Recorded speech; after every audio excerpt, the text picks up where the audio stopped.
Channel के like कीजिए, subscribe कीजिए, शेयर कीजिए। भोलेनाथ के चरण में प्रणाम करती हूँ, मैया भवानी के चरण में प्रणाम करती हूँ, गणपति के चरण में प्रणाम करती हूँ, हम अपनी माता पिता के चरण में प्रणाम करती हूँ। मेरा प्रणाम स्वीकार हो प्रभु, मेरा प्रणाम स्वीकार हो। सभी देव देवी के चरण में प्रणाम करती हूँ, मेरा प्रणाम स्वीकार हो प्रभु, मेरा प्रणाम स्वीकार हो।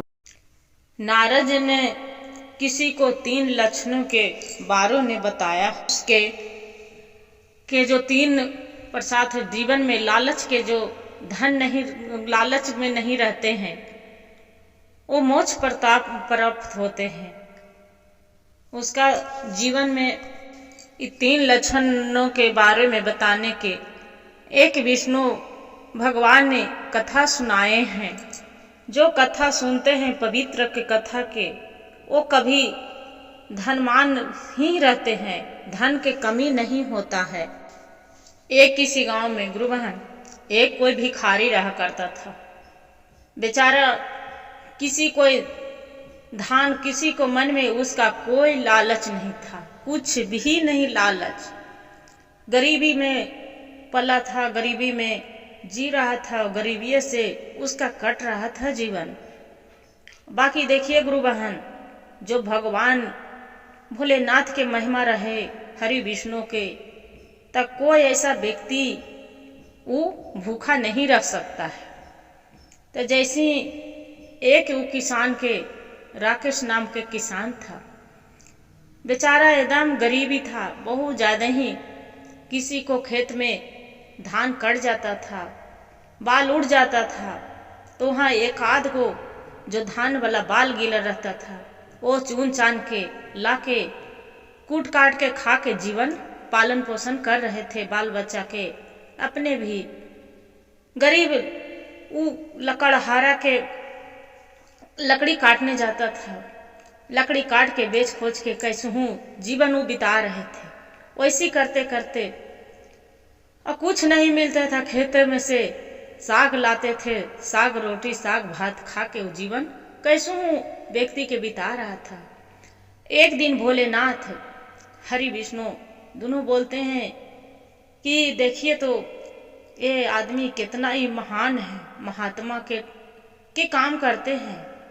जे देखिए तो ये राकेश ये बहुत तो ईमान पर चलता है, क्यों नहीं इसका परीक्षा लिया जाए। महादेव बोलते हैं कि हाँ हाँ, ये तो हम भी सोचते हैं कि इसका परीक्षा लेना चाहिए।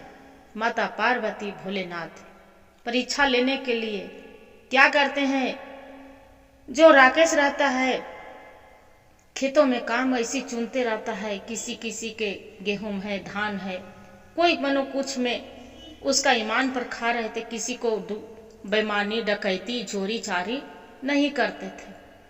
क्या किया गुरु बहन कि वो जो जंगल में लकड़ियां काटने चले हैं तो देख रहे हैं कि वहां पड़ी एक जंगल के किनारे नदी तर पोटली गिरल है।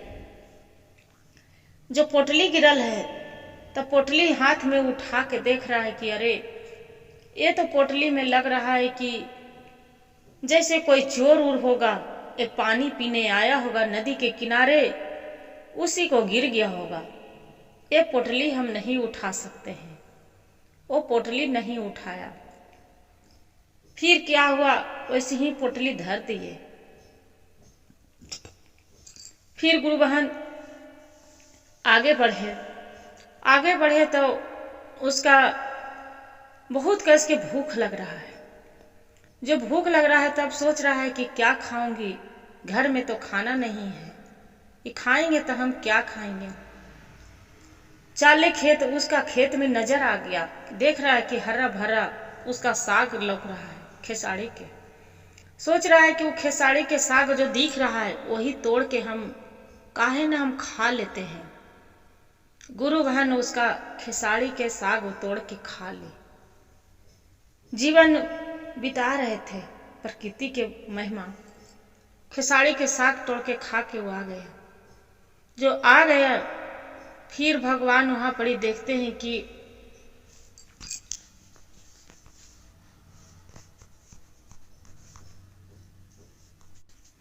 उसका कपड़ा नहीं था, फटे पुराने 2 ही वो कपड़ा था।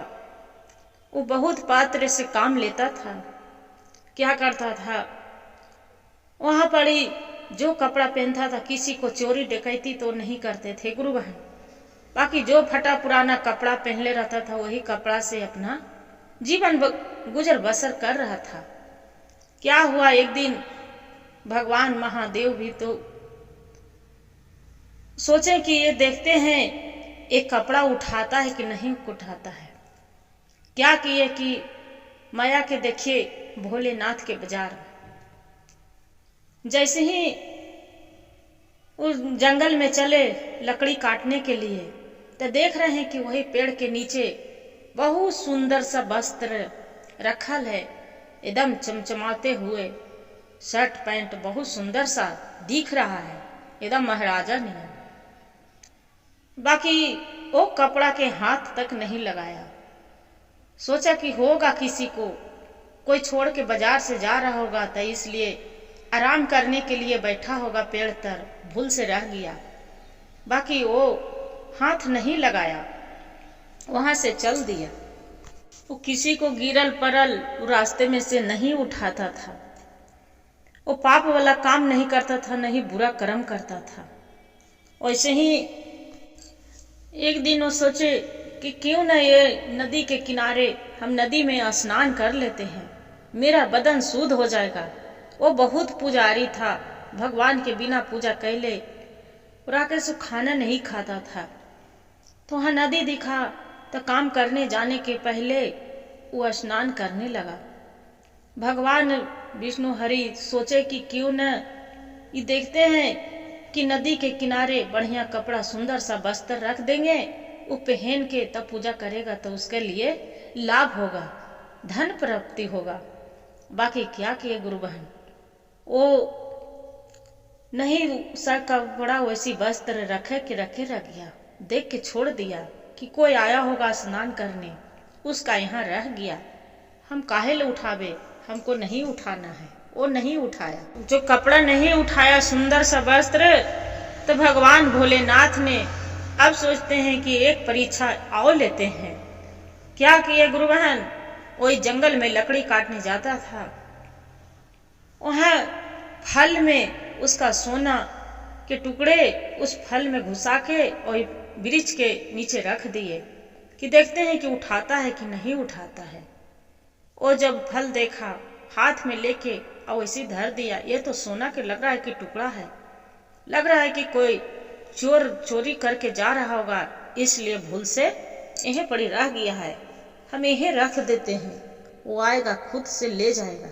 जब हाथ में फल लेके जब बहुत ओकरा सोचने लगा कि ये जो हम फल ले लेंगे उठा लेंगे तो हमको ये धन के तो लालच हो जाएगा, ये निरंकार होगा, नहीं ये हम फल नहीं ले सकते हैं।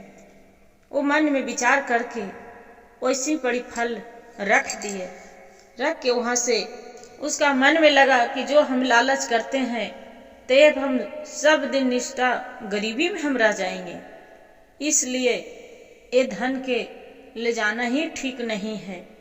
मन में विचार करते गुरु बहन वहां से वो चला गया। हम फल ले जाएंगे तो मेरी पत्नी के और मेरी पुत्र के बुद्धि भ्रष्ट हो जाएगा, अहंकार से घर में क्रोध हो जाएगा, क्रोध से घर में कलेश हो जाएगा, इसलिए अहंकार क्रोध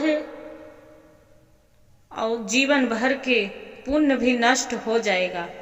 इसलिए राकेश वहां पड़ी मन में विचार करते हुए कि हम ये फल उठा लेंगे ले जाएंगे तब मेरा पुण्य किए हैं जो भी हर चीज की सब मेरा भ्रष्ट हो जाएगा, मेरे बच्चे भी सीख जाएगा लालच करना पाप करना, ये पुण्य कभी जीवन में नहीं मिलेगा।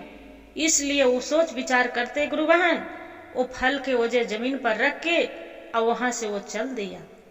जब चल दिया वहां भगवान हरि विष्णु सोच रहे हैं भोलेनाथ कि अरे ये तो एकदम ईमानदार बन गया है, ये तो फल के हाथ नहीं लगाया। भोलेनाथ क्या किए कि एक साधु के रूप में वहां से चले आए उनको द्वार पर पहुंच गए। जो पहुंच गए राकेश के जाने के पहले, तो ओकर बाद में उनको पत्नी से साधु बाबा बोल रहे हैं कि अरे तू तो गरीबी में रह जाएगा। आपका पति के कितना बढ़िया एक फल मिला था, उसमें सोना हीरा मोती जड़ा था, बाकी आपको पति तो बेवकूफ है, वो तो फल कभी उठाया नहीं। आपको तो सब दिन गरीबी में जीना ही है। वो बोलता है कि नहीं स्वामी, मेरा पति, हम तो सब दिन गरीब हैं, बाकी मेरा पति कैसा नहीं होगा, क्यों नहीं उठाएंगे। अरे नहीं, अपना पति से जाके पूछ लो कि वो हीरा मोती उसमें सोना के टुकड़े जड़ल, बाकी वो फल नहीं उठा पाया। अपनी पत्नी उसका पति से अपना पूछने गया कि अच्छा ये तो बताइए स्वामी, आप जंगल में लकड़ियां काटने के गए थे, तो बाबा बता रहे थे कि एक वृक्ष के तर वहां फड़ी फल में हीरा मोती सोना चांदी उसमें भरा था, सच बात है। वो बोलता है कि हाँ, उसका पति की सही बात है। दूसरे को धन लेने से धन नहीं होता है, ये लालच करने से जो पुण्य भी होता है वो भी खत्म हो जाता है। किसी को धन से धन नहीं हो जाता है, इसलिए किसी को संपत्ति वाला हम नहीं संपत्ति वाला कहला जाएंगे। वहां से कह के गुरु बहन साधु बाबा उसी को भाग के बारे में बताने लगे। और जो बताने लगे, राकेश के पत्नी को पता चला कि साधु बाबा अपने भाग के बारे में बता रहे हैं सभी को। वो भी साधु बाबा के पास में आके अपनी भाग के बारे में पूछने लगा। साधु बाबा बोलते हैं, हे पुत्री, आपका तो पति मूर्ख है, उसका कोई बचा ये तो बताओ, जो विधाता के देल धन की प्राप्ति होल, कौन ऐसा रहता है कि वो धन हाथ में नहीं लेता है, वहीं छोड़ देता है।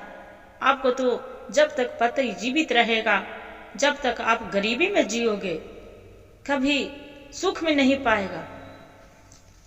अपना पति से आके वो बोलती है उसका पत्नी कि ये तो बताइए स्वामी, आप कितना अथी वाला काम किए कि कोई भला विधाता के देल, भोलेनाथ के महिमा के धन देल कोई छोड़ के आ जाता है जंगल में, अब क्यों छोड़ के आ गए।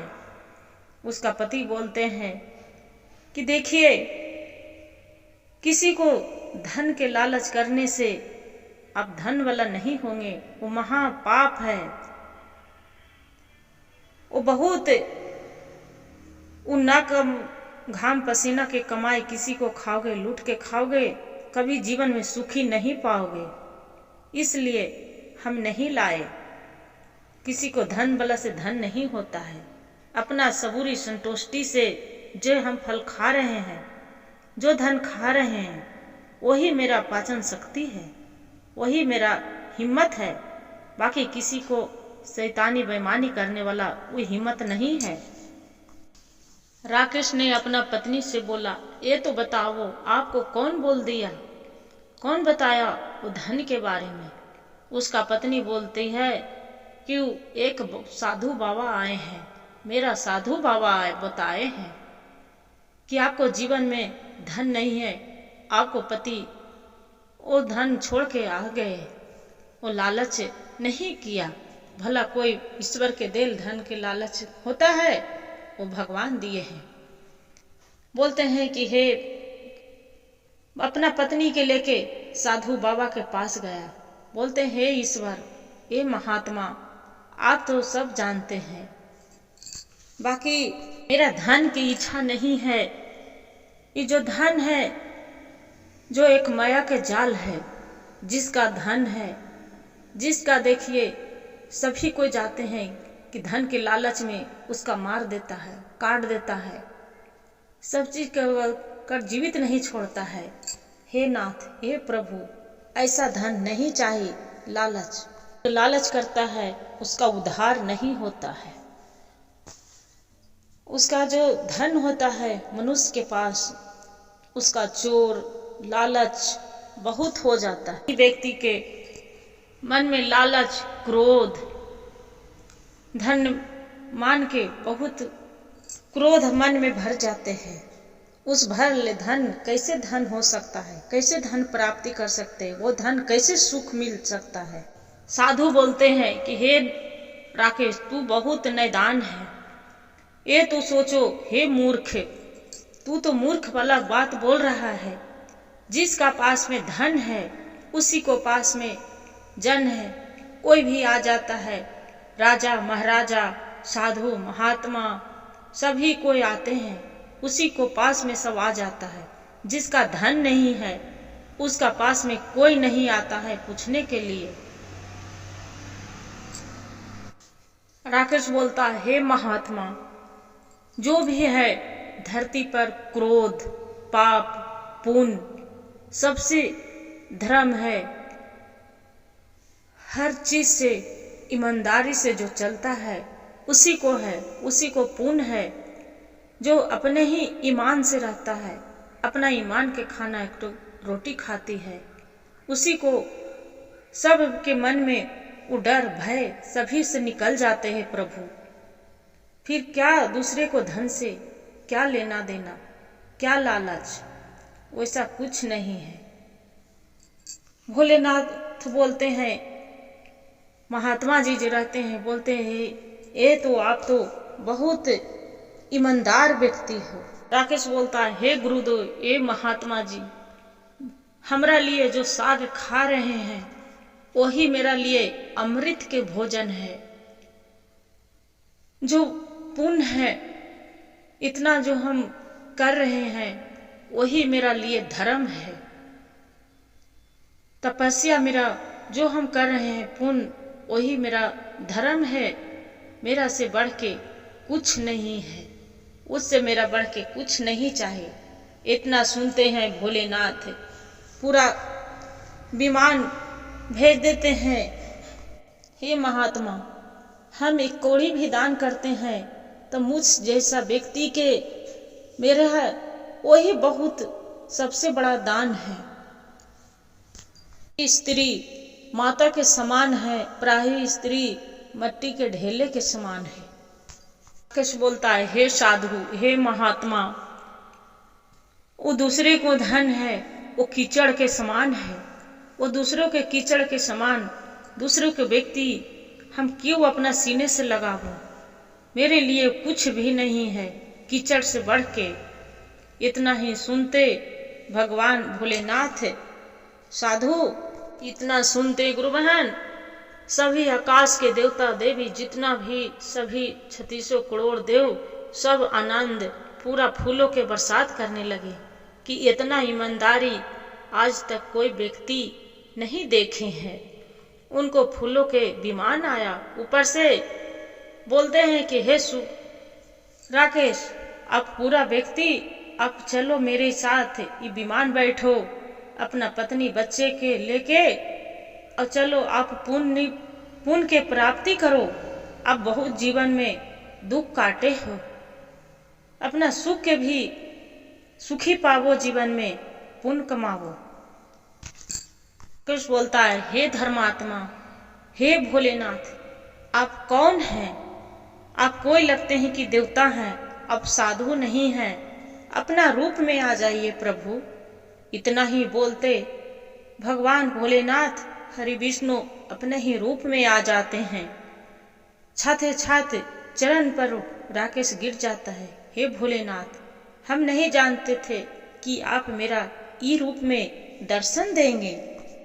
हे पुत्र, आपको हम परीक्षा लेने के लिए आए थे। इतना कहकर अपना रूप में आ जाते हैं भोलेनाथ गुरु बहन। वो चरण पर गिर के माफी मांग के बोलते हैं, हे भोलेनाथ, जो भी मेरे से गलती हुआ होगा मेरे क्षमा करिएगा प्रभु, हम आपको नहीं पहचान पाए।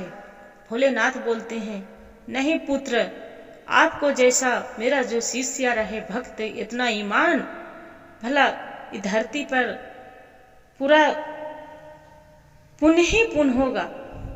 हे भोलेनाथ, हे शिव गुरु, जैसी एक व्यक्ति किसान को सौकार के जो दिए थे उसका रोजी रोटी धन दौलत वैसी विमान पुण्य के प्राप्त हुआ था, वैसी सबके दीजिएगा भोलेनाथ। हर हर महादेव, घर घर महादेव। गुरु भाई गुरु बहन एक कहानी से ही सीख मिलता है हमें, किसी को धन से धन नहीं होता है, किसी को लालच करने से कुछ नहीं होता है। भगवान पर भरोसा रखिएगा तो सभी देते हैं। हे भोलेनाथ, जय जय महादेव, हर हर महादेव, घर घर महादेव। गुरु भाई गुरु बहन, जो कहानी अच्छा लगे तो वीडियो के लाइक और सब्सक्राइब और शेयर जरूर करिएगा। अपना दोस्तों के सभी को कह के जरूर सुनाइएगा। हर हर महादेव।